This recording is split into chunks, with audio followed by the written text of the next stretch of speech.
As the temperatures dipped to below zero this weekend, close to 300 people were without power for several hours overnight in Chisago County. A spokesman with Xcel Energy says crews worked throughout the night to safely restore services. He went on to say that power lines contract and tighten in weather like this, which may lead to a power outage. As soon as we received information on the outage, we sent employees to the location to repair the lines and restore service. Crews are still working to determine an exact cause, but according to Xcel Energy, it's possible extreme cold weather may have been a factor. But while several people were without power this morning, Xcel Energy is issuing tips to help keep people safe during the cold weather.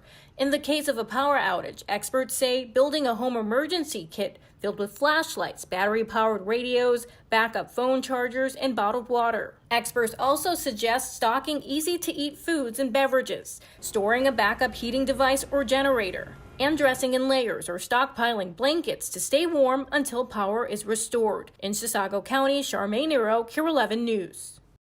We've included additional tips to stay safe during the cold weather and energy-saving tips on our website, KARE11.com.